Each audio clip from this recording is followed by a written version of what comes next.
So in this video, I'm going to talk about Rust memory management. And this is the topics I'm going to go through. And let me start with the overview. So this is the basic idea of the Rust memory management. It maintains that for any live object like this, there's one and only one pointer that is said to own it. So we call them the owning pointer. We call it the owning pointer.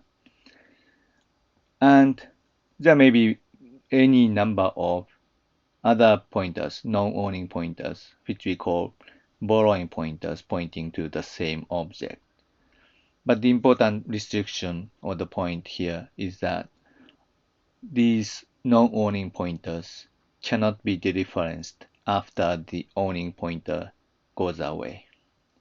So it is therefore safe to reclaim the data or the object when its owning pointer goes away. So the situation is illustrated like this. So here's the object or the data, and there's one and only one owning pointer. And we maintain that, so there may be other borrowing pointers, but we maintain that these pointers are not dereferenced after this owning pointer goes away. So therefore, we reclaim this object when its owning pointer goes away. So when this owning pointer goes away, we reclaim this object. It is safe because we somehow maintain that these borrowing pointers are not dereferenced after the owning pointer goes away. So how this is maintained, it is the central topic of the Rust memory management. But this is the basic idea. And another point is that the Rust maintains these restrictions or these rules statically as opposed to dynamically. So in other words, it checks if these rules are maintained or these rules are obeyed by the program at compile time, not at runtime. In yet another words, it checks if the program doesn't violate these rules before the execution, not during the execution. So this is the basic idea of the Rust programming. So you have owning pointers and borrowing pointers, and borrowing pointers are never dereferenced after the data's owning pointer goes away. So Rust maintains these rules are followed by imposing some restrictions to Rust program. But these restrictions are sometimes sort of inconvenient. So just to be sure, there are some ways to go around these restrictions. So Rust provides some ways to get around these rules. So one way is to use reference counting. It effectively allows multiple owning pointers to exist. And at runtime, it counts the number of owning pointers to each object and reclaim the data when all owning pointers are gone. So this is just like ordinary difference counting scheme in other programming languages. Yet another way is to use something called unsafe or raw pointers. Basically, it's just like a C pointers. That its safety is totally up to you. So these are provided in Rust, but they are not specific to Rust, and they are not at least the interesting part of Rust memory management scheme. So we are not going to cover these things in the rest of this slide deck of the video. So let me get started with Rust basics. So this is the list of pointer-like data types in Rust. So let's say you have a type T, whether it's ordinary integers or some struct or enum data structures. So given a type T, there are many ways to have references or pointers to T. So there are many types representing references to T. So one is the most basic one is written like ampersand T, and it is pronounced ref T, representing immutable borrowing pointer to data of T. So by immutable, we mean that you cannot modify the data of T through this reference. Another one is written like ampersand mute T, and it is pronounced ref mute T. It is mutable borrowing pointer to data of T. So it is like a ref T, except that you can modify it. You can modify the underlying data T through this reference. So yet another one is box T. It is exactly the owning pointer to T. So we pronounce it as box T. So these are basics. So owning pointer and borrowing pointers. So number 4 and number 5 are so just like I mentioned, some exceptions, so some ways around the basics. So one is reference counting pointers. So they are written either RC or ARC. And the last one is unsafe pointer to T, just written as star T. So like I said, we are now going to discuss reference counting pointers and unsafe pointers. So following discussions are focused on ref T and box T and occasionally ref mute T. And this is the same the same concept illustrated in terms of ref T and box T. So box T is the owning pointer, and ref T and sometimes mute T are differences, so borrowing pointers. So just like we have pointer-like data types, we have expressions that end up making pointer-like data structures. So let's say we have an expression E of type T. There are several expressions that make pointers to the value of E. So one is just like mute T, mute E, which becomes an expression of type mute T. This is an immutable borrowing pointer. So again, like I said, you cannot modify the value of E through this reference. And well, not surprisingly, when you write ref mute E, then it becomes an expression of type ref mute T. This is a mutable borrowing pointer through which you can modify the referent E. And this is the way you can make a owning pointer box new E. So it becomes an expression of type box T. Yeah, like I said, this is an owning pointer. So just to make sure you know what I'm talking about, so here's the concrete examples using these types and expressions. So let's say you create a data structure of type S and bind it to a variable A like this. And you can make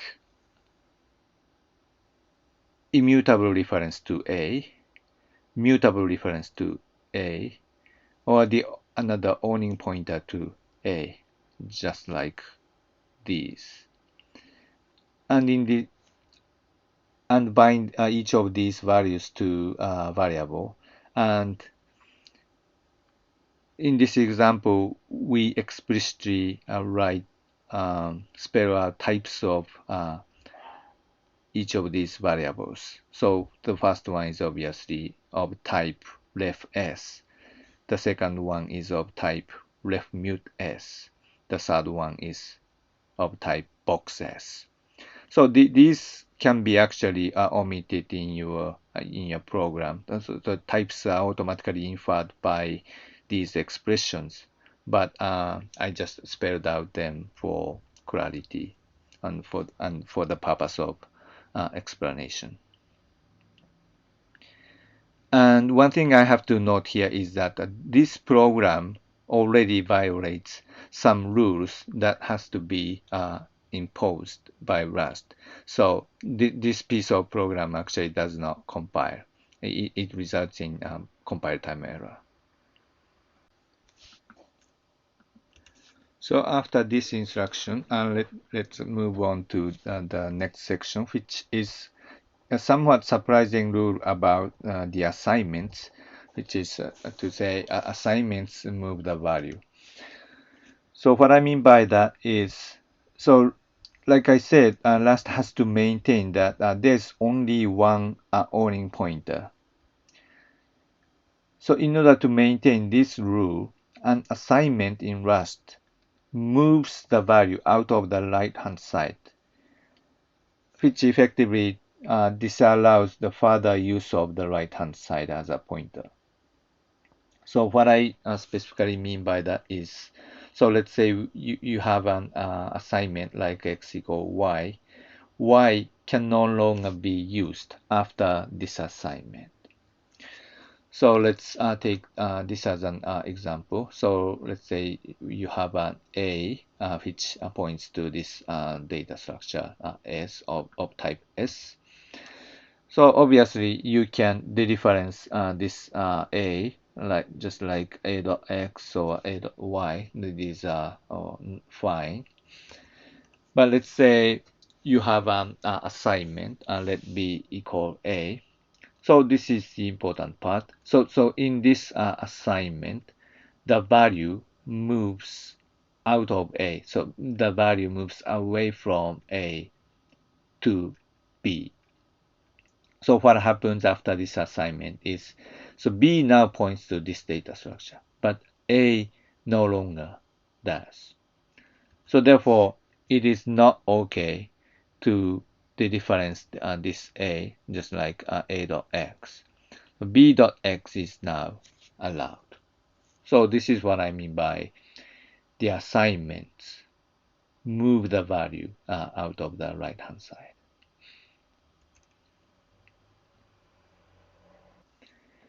So a similar thing happens in other assignment-like operations, like, for example, passing a value to a function. For example, just like the previous example, we have an A pointing to this data structure A, and now you call a function f from foo. So this also moves the value away from this variable A. So you are effectively making an assignment from this A to whatever is the parameter of this f function. So let's say that the parameter of function is called x. Then, yeah, this one is effectively assigning value in A to another variable x. So again, A can no longer be used after this. So after f of A returns, you can no longer dereference A. So this program is not allowed. So this behavior may be surprising, and if you have already experiences in Rust programming, This may be contradicting what you have seen in your programming exercises. So more specifically, you may ask, does this rule apply to every case, including the case in which types you are assigning are primitive types like F64, just integers, or these primitive values. So more specifically, for example, if you have a gets assigned to a value or whatever floating point number, and you have another variable and assign a to this new variable. Then if you strictly apply the same rule to this program, this reference to a shouldn't be allowed, right? But is it a behavior you have been seeing in your Rust programming? Well, the answer is actually no. So in this case, the same rule doesn't apply. So it does not apply to primitive types like I32, F64, or some other types. Well, actually, there's a more general answer to this question. So this rule doesn't apply to data types that implement something called copy trait. So the thing is, these primitive types like F64 or I32 happen to implement a copy trait. You can actually define new structure so that it implements a copy trait just by having this clause in front of your structure definition. So by having this derived copy clone just before structure definition, assignment or argument passing of S makes a copy of the right hand side instead of making two pointers pointing to the same object. So let's say, okay, so you have S structure S implementing copy trait. Then if you do the same thing, what happens is this. So A has the original, A points to the original copy of S. But B now points to the copy of this data structure. So in this case, it is okay to dereference A, just like A.x. So I have to note here that in this case, the single owner rule is also maintained. So when a copy is made, each time a value gets assigned to another variable or passed to another function, the single owner rule is sort of trivially maintained, right? So in this case too, it is maintained that each data structure has only one owning pointer, and when this owning pointer goes away, it is safe to reclaim this one. So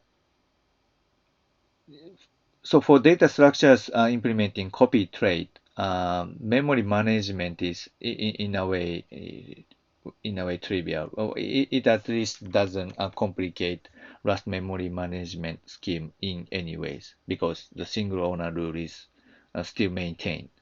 So in the rest of this talk, we will only discuss types not implementing copy trait.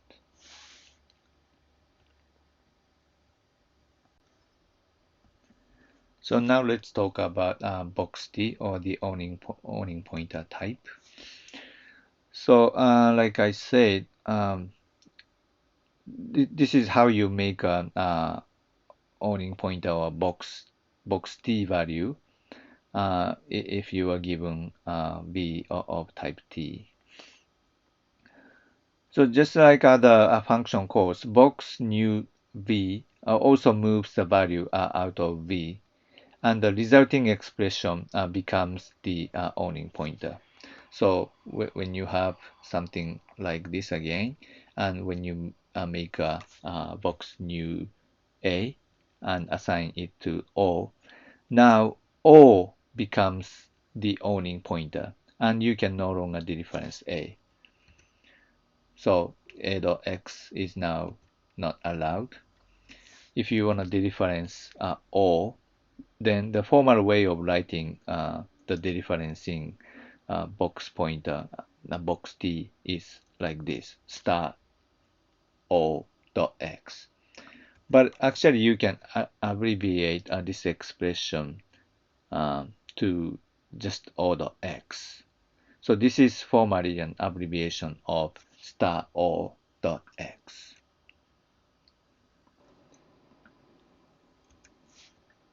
So there's one thing that I have to note here, which is that making a box of V does not have any effect of whatsoever of making a V live longer than the case we don't do this.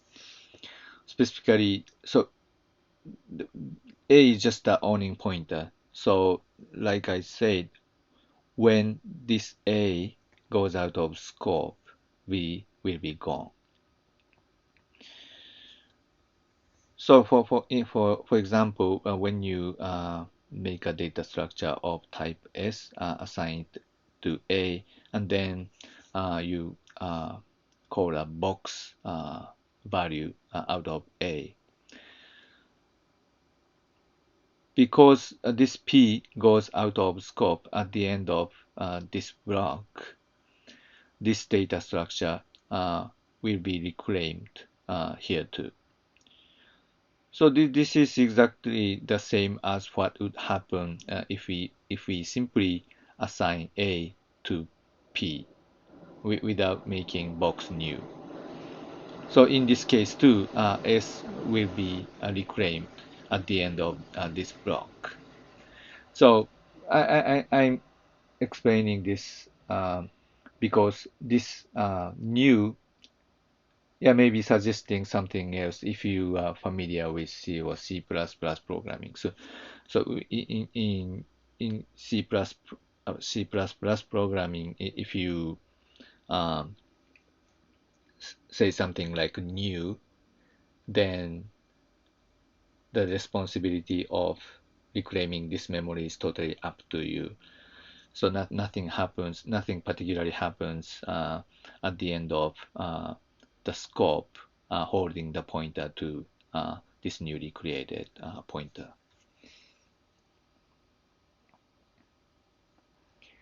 So if you see this example, and if you know that these two examples make no difference, then you might naturally wonder what is then the actually difference between T and box T. Is there a difference at all between these two?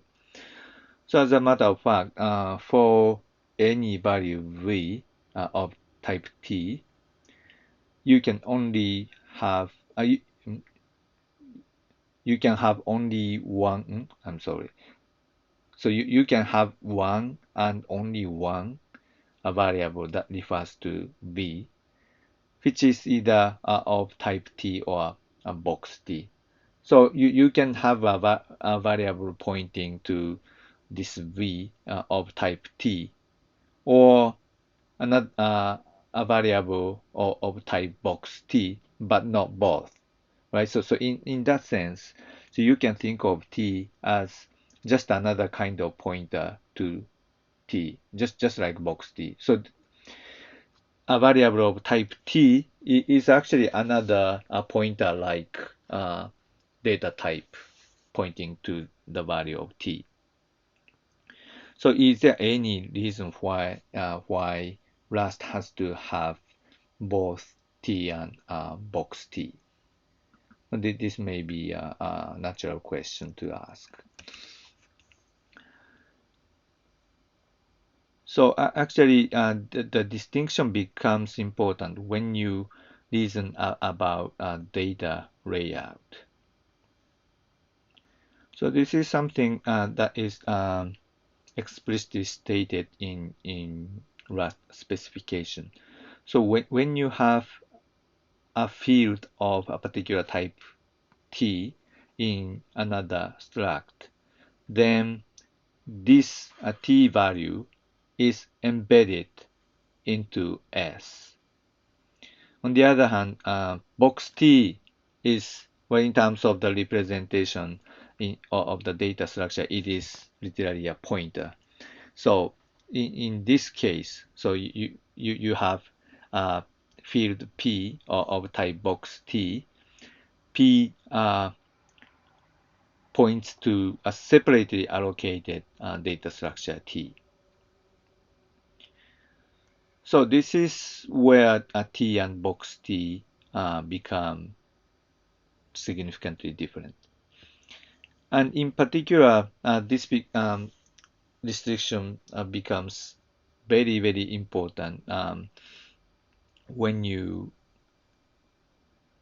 have a recursive data structure. So S having S inside. So this is not allowed because, well, in this case, so actually nobody can figure out what is the data layout of this data structure. So S having S inside. So what is the size of this data structure S? We cannot determine that, right? So in such a case, you have to have a field of box to itself, right? So you having box U, which is fine, right? So these are cases in which the distinction between T and box T become really important. But the distinction between box T and T are not important when discussing the lifetime. So as far as the memory management is concerned, the distinction is actually not very important. So this is a huge implication of the single owner rule of Rust.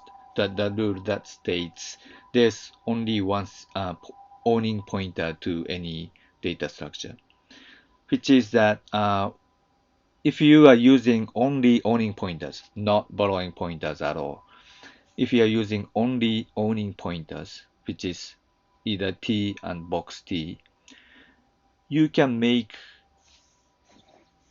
tree data structure of T. So tree data structure whose nodes are T. But you can never make general graphs, non-tree graphs of T, either acyclic or acyclic. Because in general graphs, a node may be pointed to by multiple other nodes. So this can be illustrated like this. So you can make a tree without violating a single owning pointer rule, right? So each node is pointed to by a single other node, which is the parent of this node in the tree. But here's the non-tree graph. So non-tree graph means that there may be a node pointed to by multiple other nodes, or just like this, so cyclic pointers. So either case, so in this case, if there's a pointer pointing to any of these nodes from outside this data structure, then yeah, this node gets two or more owning pointers, right? So this rule, so this kind of data structure can never be made in Rust. Well, again, with only using owning pointers.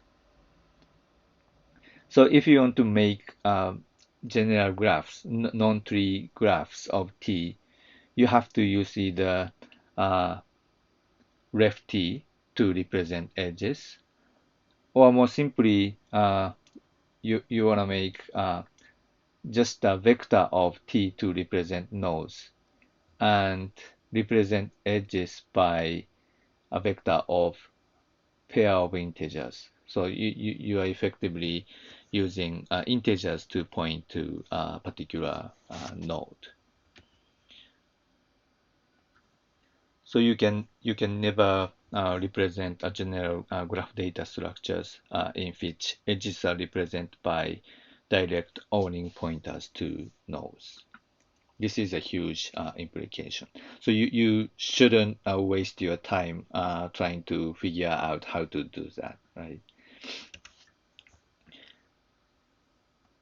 So this is another huge implication of this single owning pointer rule.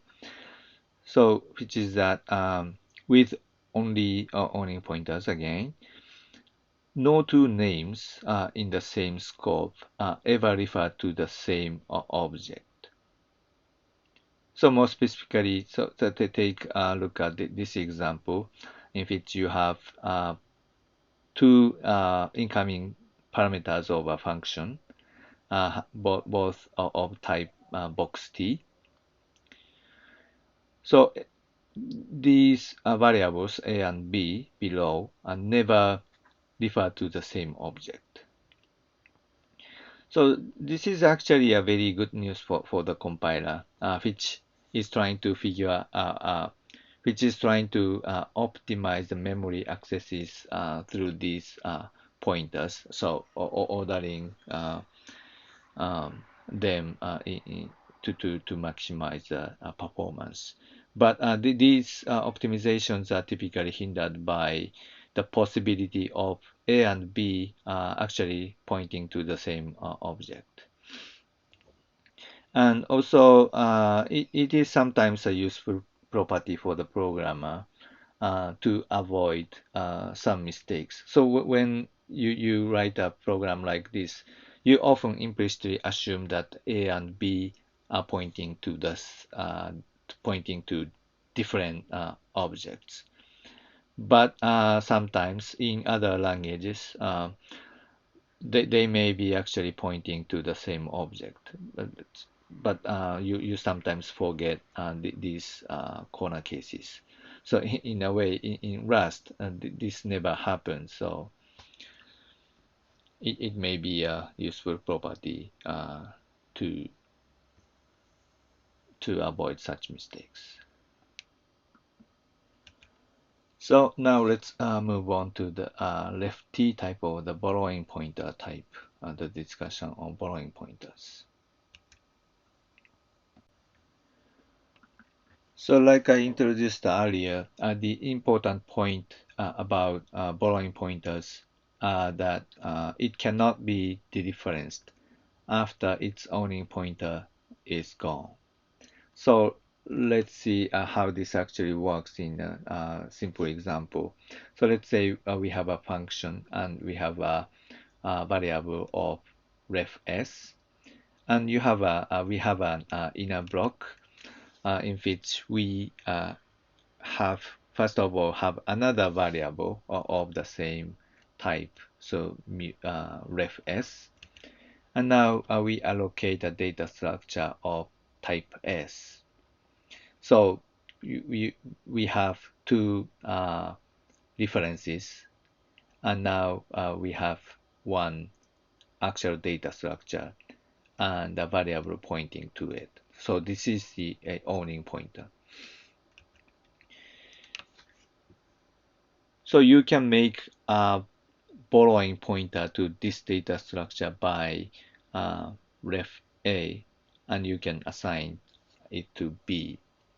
So this is apparently no problem because both B and A live only until the end of inner block. So this data structure is going to be deallocated when A is gone, which happens at the end of this block. you can make a pointer to B to this data structure, but it seems safe because when A is gone, B is gone too, right? On the other hand, C is declared outside this inner block, which means that C will live longer than this A, right? So this assignment seems dangerous because C outlives A. So what happens at the end of this block is that A is going to die, but C is not. So making C a so-called dangling pointer. So a pointer is still pointing to A, but the data structure itself will be gone. So as a matter of fact, it is at least syntactically okay to dereference this C like C dot X, right? So it is syntactically okay because C is declared outside this inner block. But if you imagine what actually happens at runtime, this dereference is going to be dangerous, right? So this has to be prevented, and Rust, as a matter of fact, disallows this kind of program. So let's see if Rust compiler actually prevents this compile from compiled. So this is exactly the same program I have just explained in the slide. And let's see what happens if we compile this program. So then it complains by saying borrowed value does not live long enough. So this is the borrowed value the compiler is talking about. And it also says borrow later used here. So this, which is exactly here. So it is essentially complaining, okay, so you are borrowing the value here, which is used after the borrowed value dies, right? So it also says A dropped here while still borrowed, right? So Rust exactly does what it says it does. So this is basically how a reference in Rust works and a restriction imposed on it. So thanks to these restrictions, a mutable borrowing reference, a mutable reference, enjoys a similar property with owning pointer, which is that it enjoys a similar no aliasing property. So no aliasing property basically means that no two variables point to the same data. So in the case of mutable borrowing reference, the property that it can enjoy is actually even stronger. So it cannot alias with other borrowing references too, whether mutable or not. So to be more specific, let's say you have a function that takes 5 parameters of uh, various various types of a kind of pointers to T. So it's a mutable reference, ordinary reference, just T or box T. So P of type reference left mute T cannot be an alias of any of these. So of these 5 variables, variables that may be pointing to the same object are this Q and R. And Q and A may be pointing to the same object too. The same is for Q and B, R and A, and R and B. So A and B cannot refer to the same object. But specifically in this slide, which is relevant in this slide is P cannot point to the same object with any of other variables. So this is extra property that mutable borrowing difference can enjoy, but this has little to do with memory management, and the discussions below are focused on memory management. So the following discussions apply both to immutable and mutable differences almost equivalently. So now you know that there are box T and ref T, and these are both pointers to T. So you might naturally wonder which one to use in what kind of circumstances. So it is difficult to say in a few sentences, but generally speaking, but box T determines the lifetime of the data, right? So you generally use box T to link data structures together. So for example, when you create a tree of T, you typically use box T to link nodes together. Use ref T to work on existing data structures without any allocation or deallocation. So for this reason, many functions that take data that take pointers to existing data structure as input, they take ref T as input rather than box T.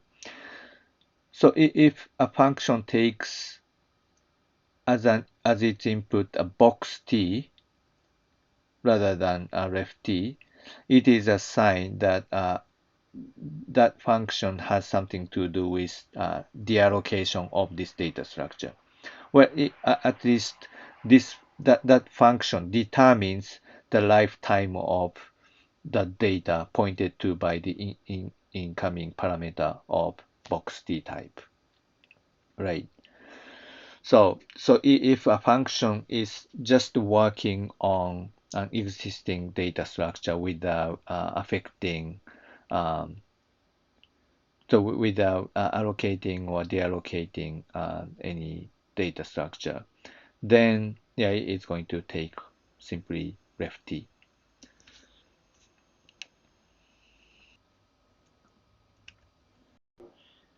So now I'm going to get into more details about how the restrictions imposed on differences are actually enforced by the compiler.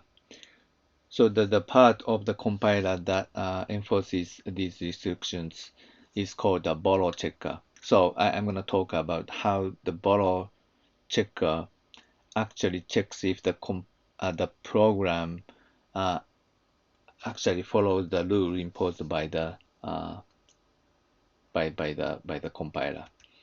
So again, the goal was to make to make sure that there's no dangling pointers basically.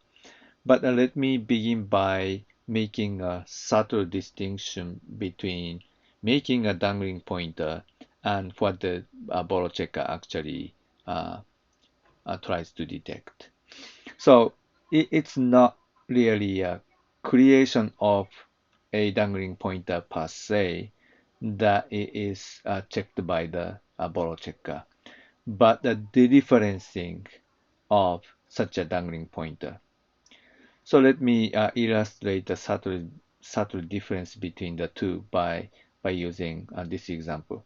So this example is exactly the same as the one I have previously used, except that there's no differencing here, c dot x. So this slightly modified code actually compiles without an error. The compiler says this program is okay. Even though there's indeed a dangerous a dangling pointer at the end of this block here, right? So C now points to this data structure, which is deallocated at the end of this block because the owning pointer A goes out of scope at the end of this block. So in this sense, this program is making a dangling pointer. But this program compiles because the dangling pointer is never dereferenced. So let me show you. This is what indeed happens in the actual Rust compiler. So this is the compiler that was rejected, right? But instead of c.x here, let's say we have integer expression that does not use c. Then if you compile it, so there are lots of warnings. Variable c is not used. Variable c is not used. But they are all warnings, not error. So the program actually compiles.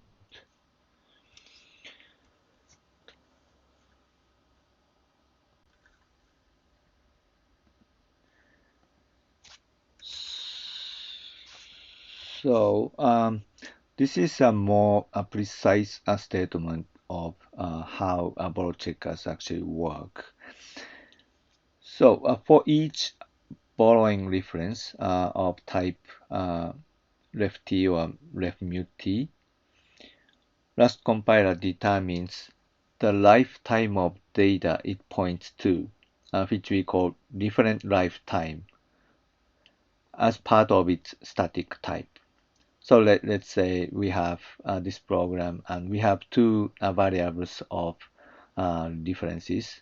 So we are trying to determine the lifetime of each of these variables, the lifetime of data each of these variables points to. So initially they are both unknown.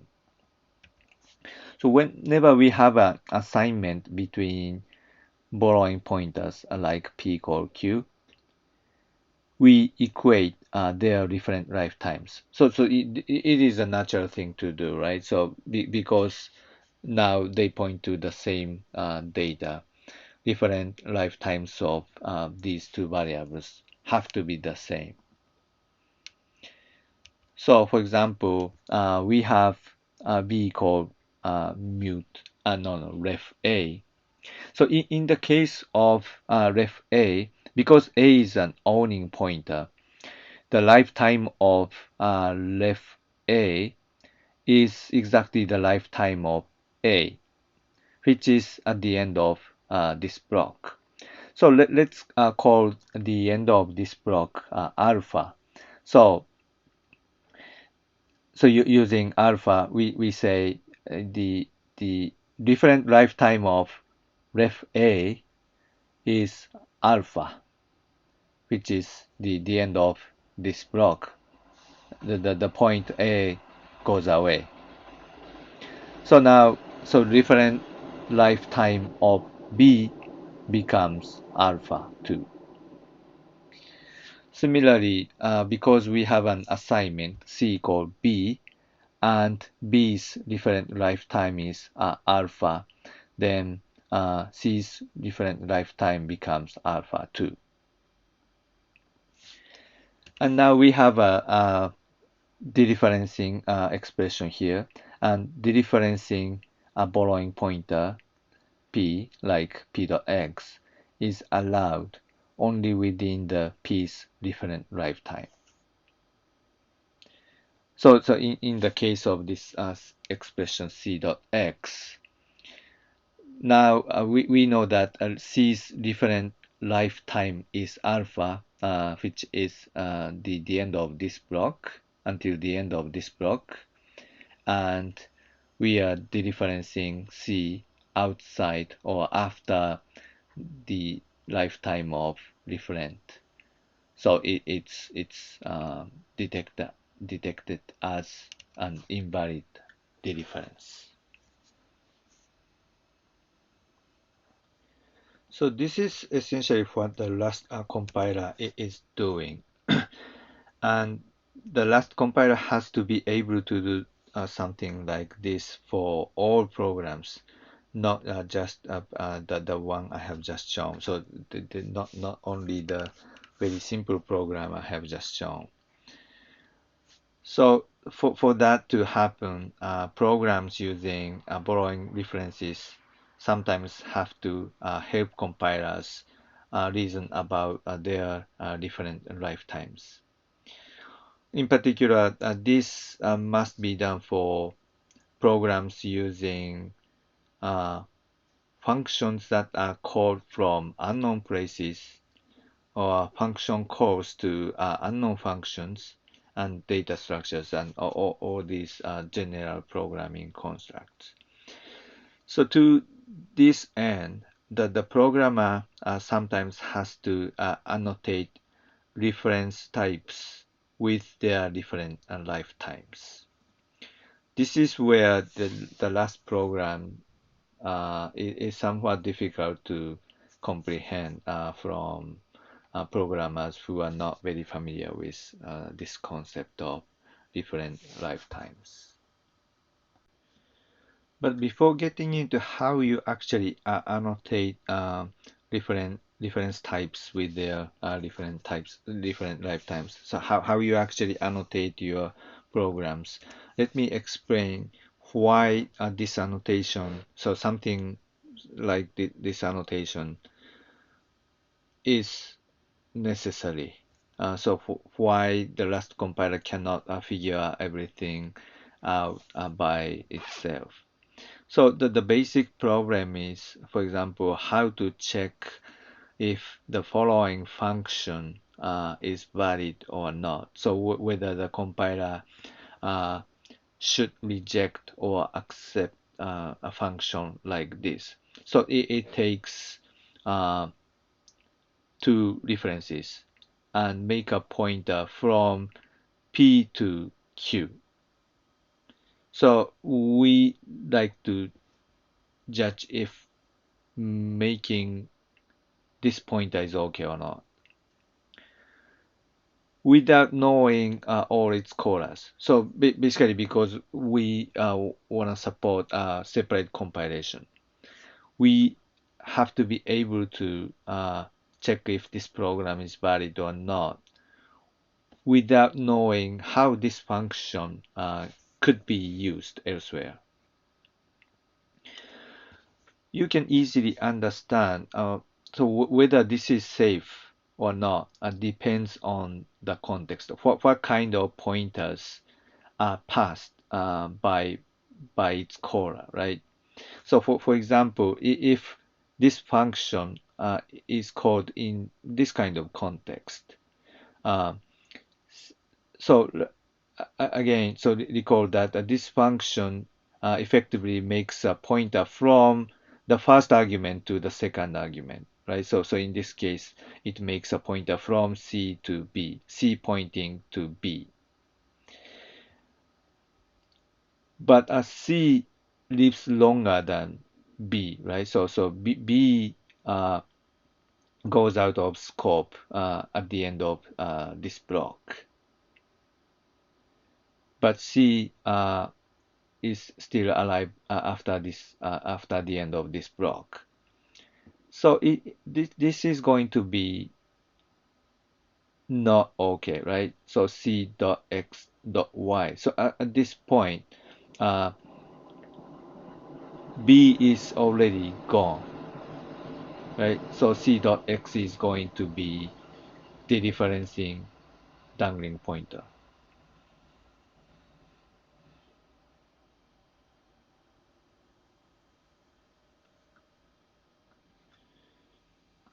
So a similar problem happens from the perspective of the caller. So the caller, the compiler has to be able to figure out whether this Cora's code is safe or not without knowing what is exactly happening inside this function f. So a similar problem arises for example, functions returning reference values. So just as an example, how to check whether a function like this is okay or not. So returning this reference. Again, without knowing, it's all chorus. And function calls receiving references from function calls like this. So whether this is safe or not, well, it depends, right? So depends on so many things. So for what kind of uh, object P actually is referencing, right? Another similar problem arises differences in data structures. So just as an example, how to check whether a program like this is safe or not. So you are given a reference to a data structure, and you obtain another reference from this data structure, and then dereference it. So whether it is safe or not. So it depends on what kind of lifetime. So different lifetime A dot P has, right? So it is difficult, in generally speaking, it is difficult to figure out what kind of uh, object this A dot P points to, right? And you can imagine even more complicated examples. So what about functions taking data structures containing references and returning another data structure containing references, etc., etc. So you can make this kind of example arbitrarily more complex. So the Rust compiler has to deal with all such cases.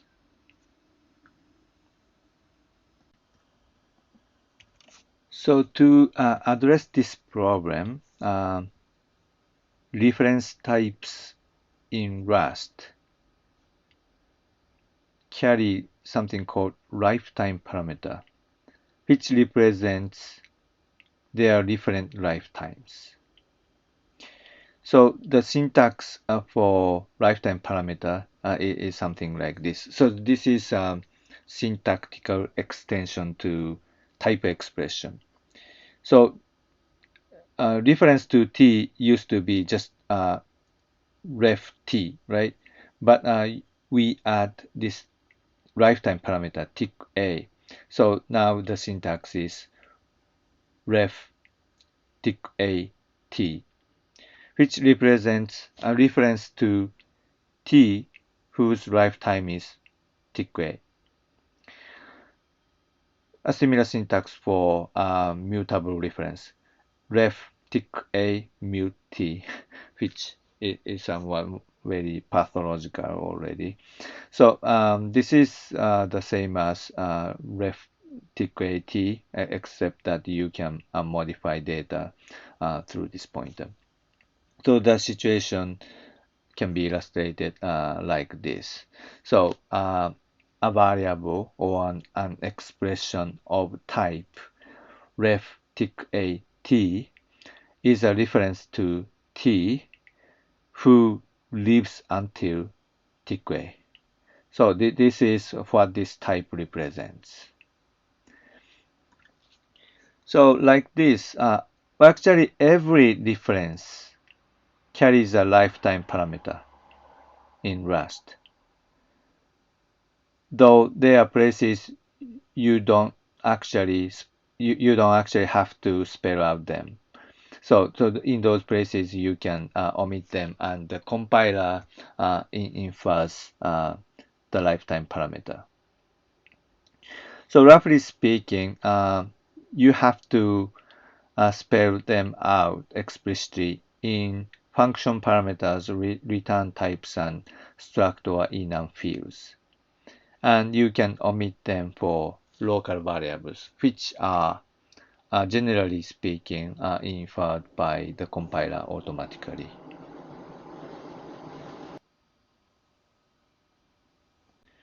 So with that in mind, let's take a look at the actual example and how you can and have to annotate reference types with lifetime parameters. So consider the following example, which takes several references and return reference. But this program actually doesn't compile, and the compiler complains by saying, okay, the expected named life parameter, and it even suggests this is how you could add lifetime parameters to these functions. So let me show you how this actually happens. So this is exactly the code I have shown in the slide. And if you try to compile it, so yeah, the compiler exactly complained in the way I have just shown in the slide.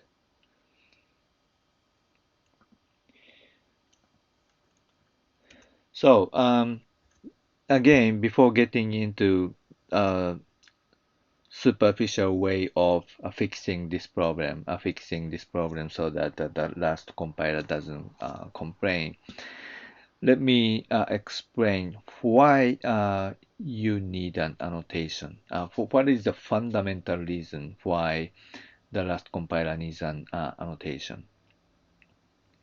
So without any annotation, how do we know whether a program calling this function is safe or not without knowing the actual definition of foo?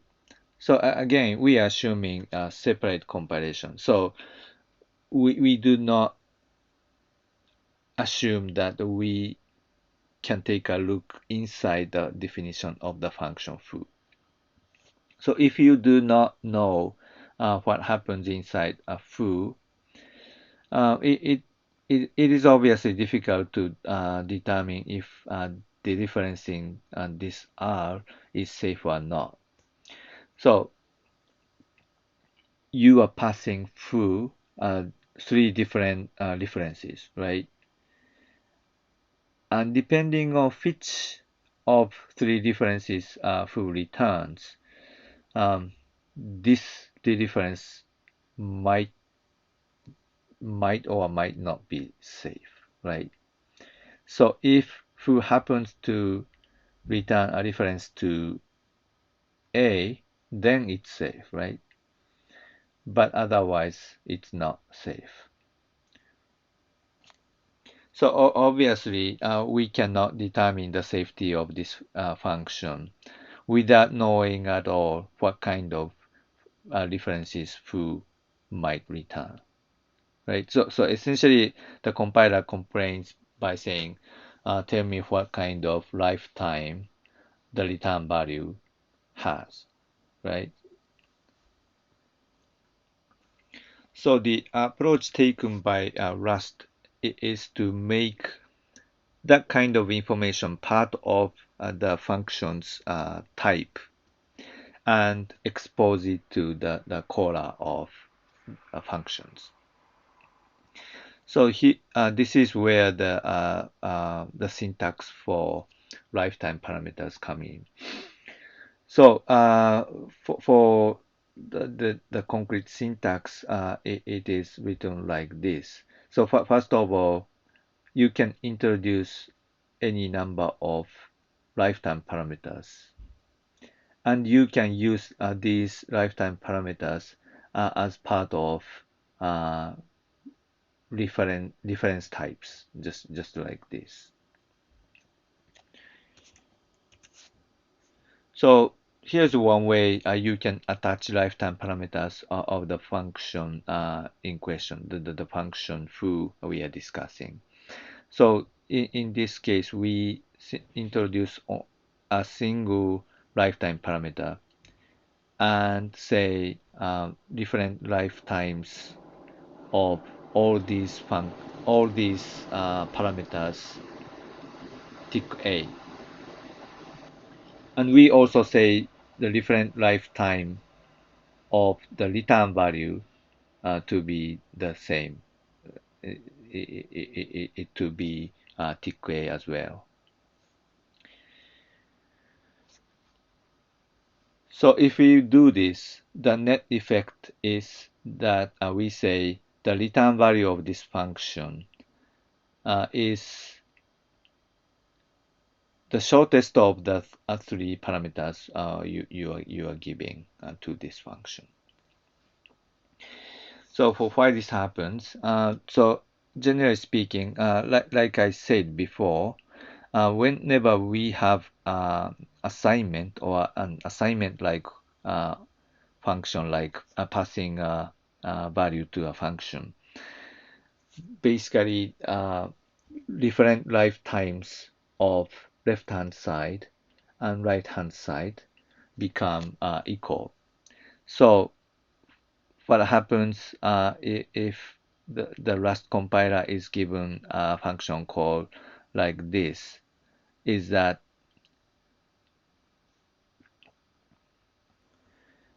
the Rust compiler tries to determine what is exactly this lifetime parameter tick A. So because ref A is given to this RA, the Rust compiler reasons that this tick A must be shorter than the lifetime of A, which is the end of this block. So similarly, the last compiler reasons that tick A has to be shorter than the lifetime of this B, which is the end of this. I'm sorry. So I'm sorry. So the lifetime of A is at the end of the entire function. I'm sorry.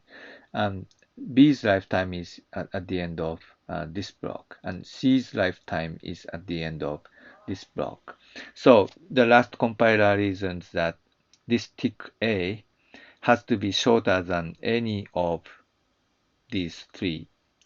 So the lifetime parameter tick A is determined to be equal to gamma, which is the lifetime of C. And tick A is so determined, and this the difference of R is judged to be not okay, because this is the difference of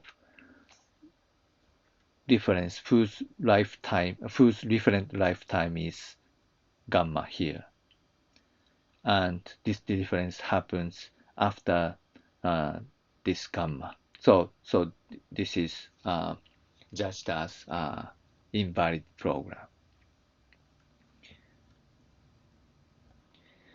But remember that the original program actually returns the first parameter.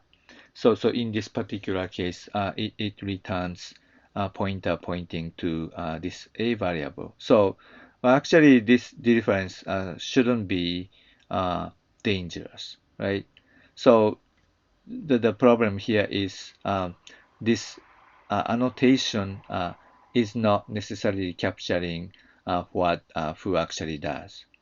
So another way to annotate this same function is something like this. Now you introduce three parameters and you somehow distinguish between these three.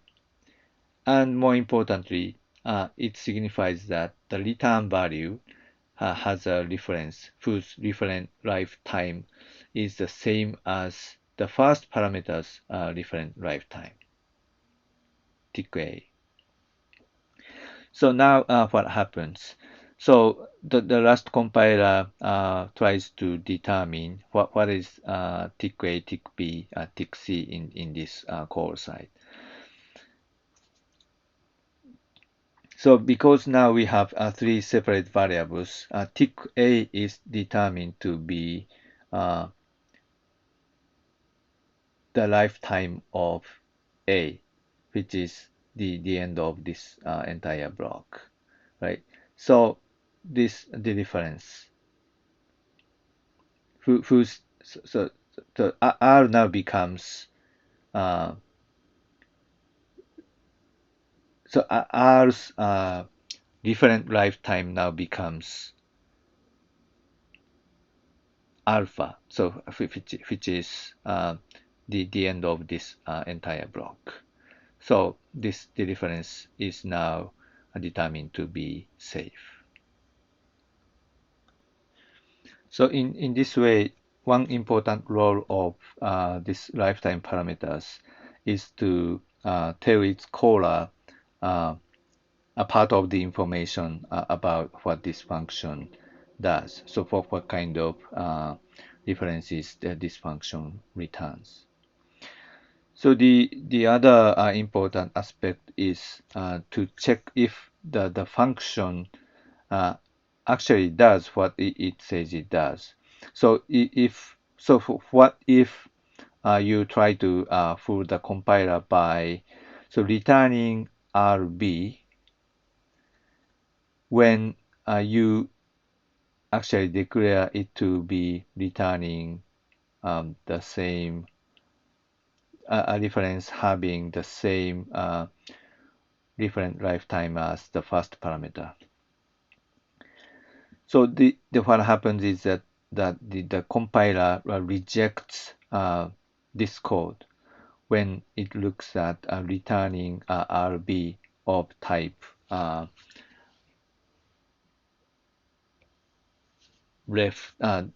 left tick B when the function's return type is in fact left tick A.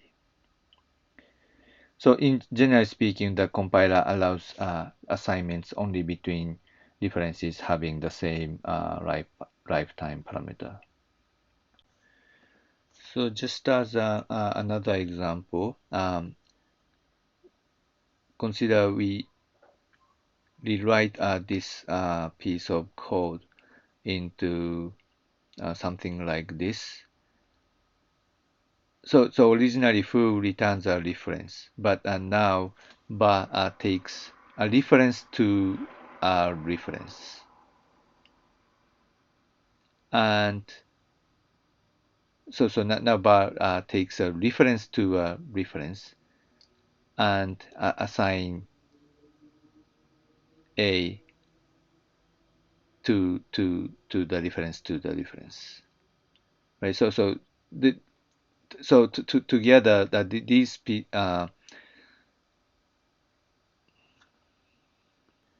having the same effect as this single function call.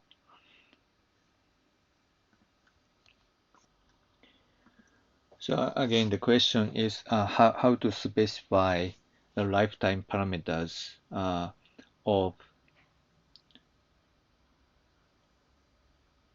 input parameters of function B, so that this star R equal A assignment in bar's definition is allowed, and we can dereference R at the end of this calling program. So if we have function call to bar, just like function call to foo in the previous example.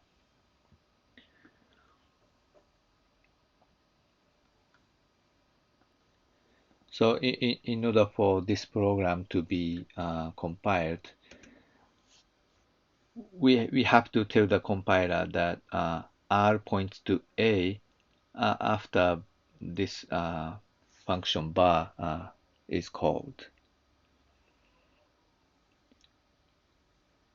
So R points to A and not a B or C, right? Because we are dereferencing R at this point after B and C's lifetimes is over, right? So here's a working lifetime parameter annotation. So we have to signify that A, B, and C have both different lifetimes. And we have to also signify that R points to a reference whose different lifetime is the same as A's different lifetime, so that this assignment becomes valid. So these have to be the same so that this gets compiled. And this and this and this and this has to be different so that R is now known to the compiler is not a dangling pointer after the end of this block.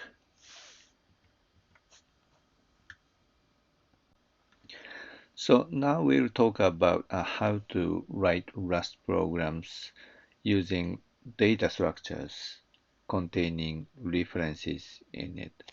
So again, the problem is how to check the validity of programs using such data structures. So for example, a struct are containing a reference to I32 in this example. So you may write functions returning R like this, or taking R or reference to it like this. So without any information about different lifetimes of this field, you can imagine it is difficult to check the validity of programs using this function or these functions or this data structure. So you have to have some way of uh, making clear that some so you have to have some way of carrying some information about this reference to the user of this data structure R. So to that end, Rust simply doesn't allow you to have a field of type reference, a reference type, without explicitly having a lifetime parameter. So you always need to specify the lifetime parameter of P, and you also need to signify that R takes a lifetime parameter. So in terms of the syntax, you always need to have something like this. So this structure takes a lifetime parameter, and you use this lifetime parameter to specify a different lifetime of reference types. So fields having reference types, just like this. So R tick A represents R whose P field points to I32, whose lifetime is whose lifetime is tick A. So in other words, whose P's different lifetime is tick A.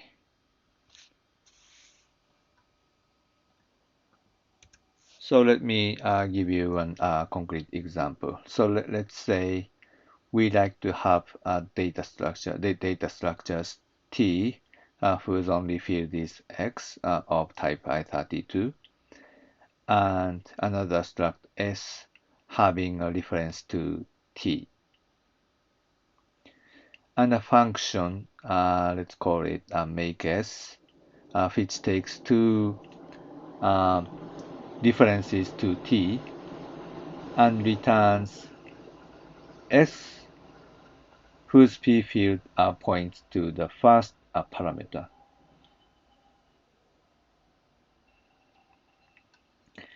And we like to make the following program to compile. So you are passing left a and left b to this makeS function. And after this inner block is over, we like to dereference s dot p dot x. So let's see what happens at runtime if you run the program. So forget about annotations for now.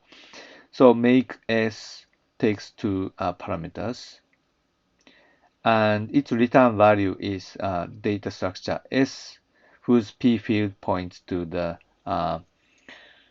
data pointed to by the first parameter. So in this case, a. So the return value s now points to, so s dot p now points to this data structure. So it should be safe to dereference p dot x here. So this is what the compiler needs to be able to verify. So s dot p points to a, not b. So we have to signify that by giving appropriate lifetime parameters. So first of all, if you simply write this program and try to compile, the Rust compiler complains. So let me show that it indeed happens. So this is the program, exactly the same as what I have shown in the slide. And if you compile it, so it compiles by it complains by saying it expected a named lifetime parameter here. So you cannot simply have a data structure definition like this. So any struct definition without containing a reference without explicitly specifying the different lifetime. So let's have us take lifetime parameter and specify different lifetime of p field. And you also need to specify the lifetime of A and B's referent, just like this.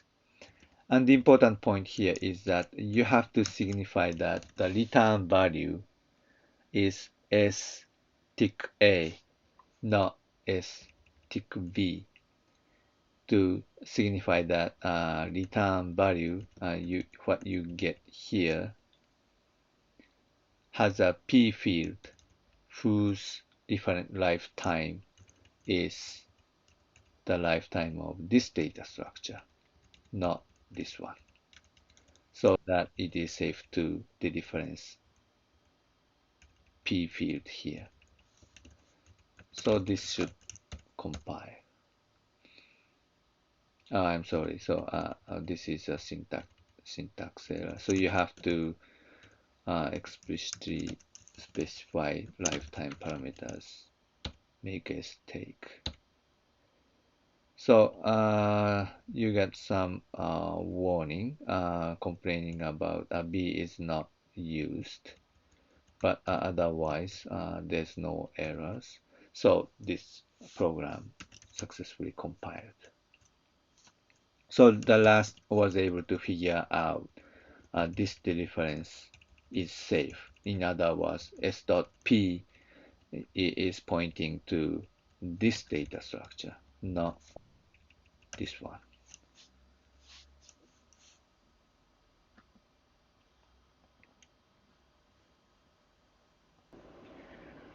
So this is just the answer I have just shown in the program. So I'm gonna skip it. So finally, so here's a slightly more complex example. Rust does not seem to be able to verify the safety of. So slightly tweaked example. Um, so S now has two fields, both reference of T, reference to T. And the function make S is almost exactly the same, but now P is A and Q is B. But again, the Cora program is almost the same. So the return value is well essentially the same. So the Cora again only the difference is s.p.x and p field points to the same data structure pointed to by its first parameter. So the first parameter points to this data structure. So so in terms of what happens at runtime, this program is exactly the same as the previous example. So again, the compiler needs to verify s.p points to A, not B, and we like to achieve that by giving appropriate lifetime parameters. And this is something that should be in principle possible.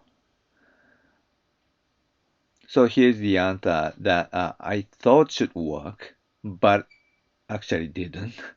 But so let me nevertheless explain the basic idea. So the first of all, you just define S so that its P points to T of lifetime tick A and Q points to T of lifetime tick B, different from the tick A. So it now takes two different lifetime parameters, and you specify one for each of P and Q. And similarly, you define make S, so it returns S tick A, tick B, and tick A is the lifetime of its first parameter, the reference lifetime of its first parameter. So you just say, okay, so A's reference lifetime is tick A, B's reference lifetime is tick B, and the return value is S tick A, tick B. So this should compile. But if you compile the whole program, calling makeS in this way, and after you call makeS, you dereferences .p.x, then the compiler somehow complains. So the way the compiler complains is that borrowed value b does not live long enough, and the reason why it thinks so is b is dropped at the end of the inner block, and s.p.x is well, so there's a dereferencing expression here. So I actually don't know what is the exact specification of Rust that reject this program. So let me show the program again. So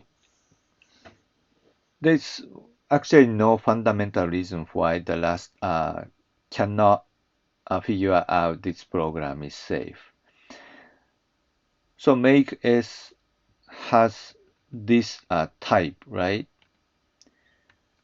So based on the type of make S, the Rust compiler should be able to figure out that the return value S has P field whose reference lifetime is this object's lifetime, and Q the reference lifetime of Q field is the lifetime of this object. So s.p.x should be safe. But the compiler insists that the borrowed value here, specifically b, is used here. So it seems that the compiler is not able to distinguish between the use of p field and q field. So my hypothesis is that when the last compiler sees the difference of this p field, um, the last compiler somehow treats it as dereferencing all fields. So all fields must be still alive. There's no other way we can interpret this error message. So I was trying to find the exact Rust spec that explains this behavior, but I couldn't.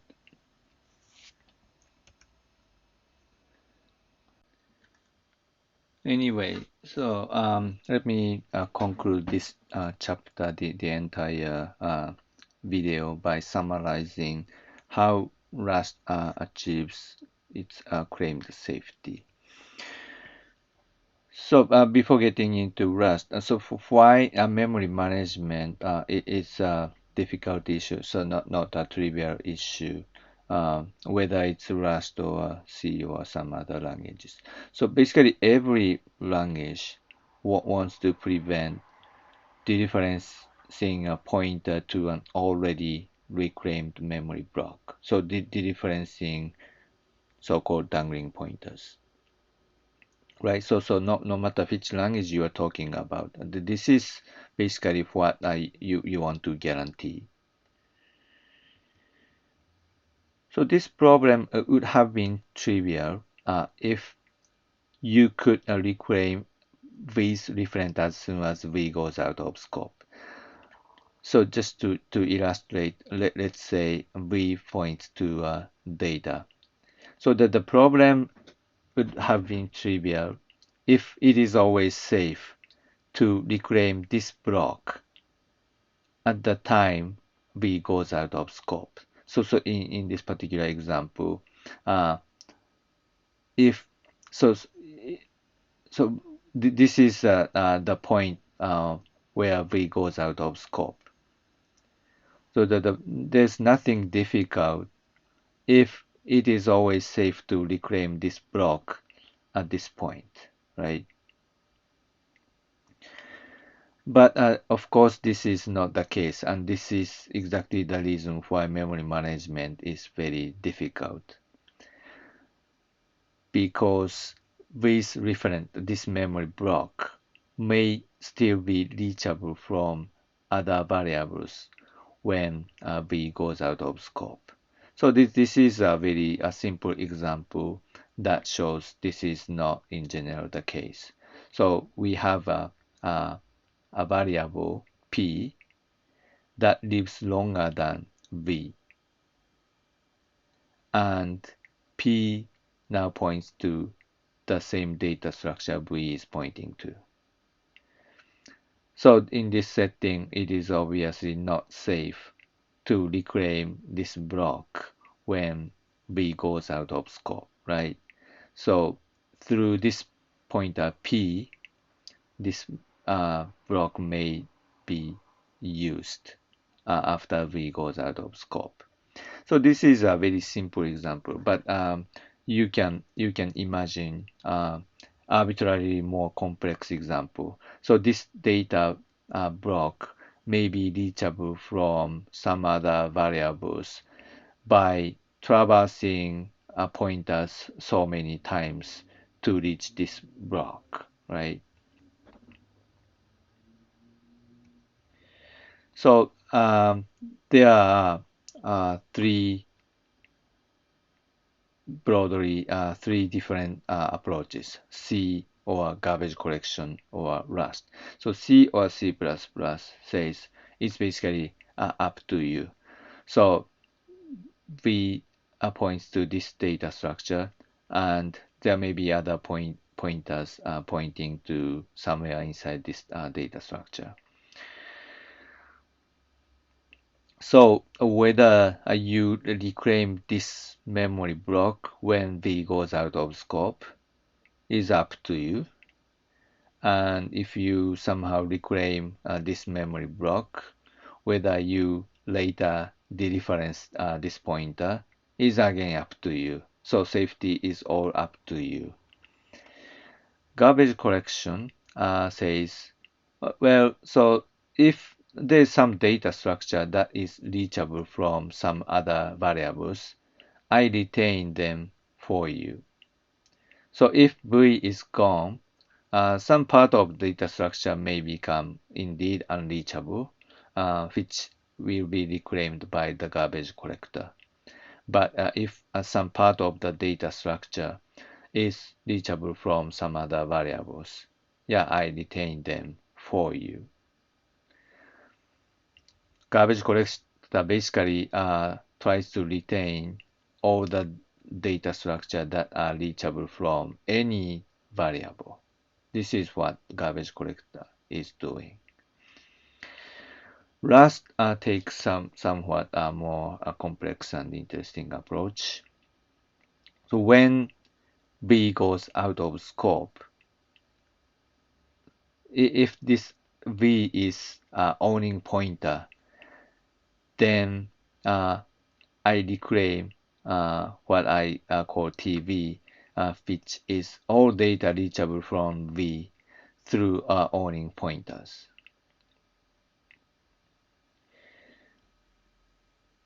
So basically, yeah, Rust reclaims the entire tree reachable from V through only through owning pointers.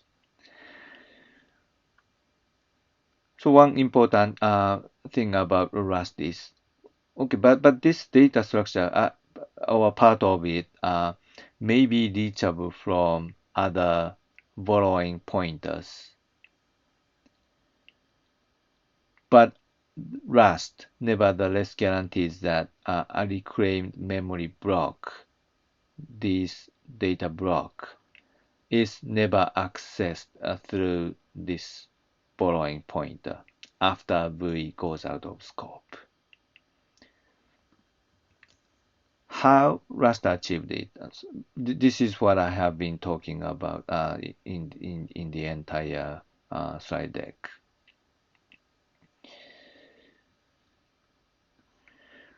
So recall that there's this a single owner rule, single owning pointer rule, which guarantees that there's only one owning pointer to any node. So this means that, for example, when you have two variables, V and P, of which V goes out of scope at this point, and this is the time, and let's say V goes out of scope here, and P goes out of scope here. Both V and P are owning pointers. So due to this single owner rule, there's a tree reachable from this V variable through owning pointers. And there's another data structure rooted from P, all data structures reachable from P through owning pointers. These are trees, and as such, there's no owning pointer from one to the other. Due to this single owner rule, single owning pointer rule, there can be no owning pointers from outside TV to inside TV. So there's nothing like this pointer. Otherwise, this node will get two or more owning pointers pointing to it, right?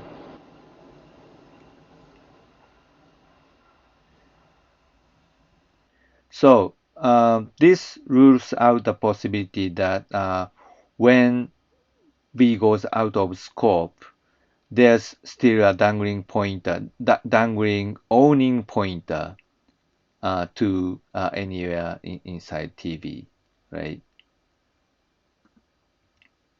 So any such pointer must be a following pointer. Any such pointer, but by any such pointer, I mean any pointer that is pointing to TV after V goes out of scope.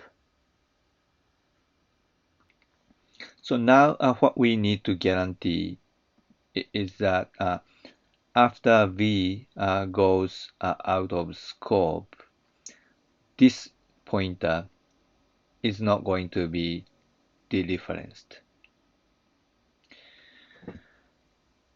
So let's see why this is prevented, in fact. So one crucial property is that such a borrowing pointer must have a lifetime parameter of the reference. So let's say there's a pointer, so reference from this node to this node. This pointer reference must have a lifetime parameter, which basically says this parameter represents a lifetime of this node, which is this point. So where V goes out of scope. So should there be any dereferencing expression after this point, the compiler should be able to figure out that okay, so this program point is already past this uh, lifetime of this data structure. So it's not safe to dereference it here. Okay, so this is nothing like a formal proof, but fairly precise description of what a Rust compiler is doing. So basically associate each difference, its a different lifetime, and in this case, um, in order for this pointer to be made, there must be a assignment-like operation.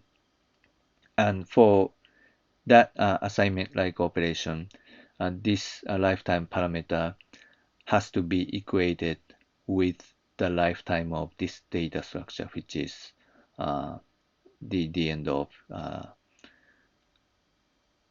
this variable. So where this v variable goes out of scope. This way that the compiler can reason that dereferencing this pointer after this point should be unsafe.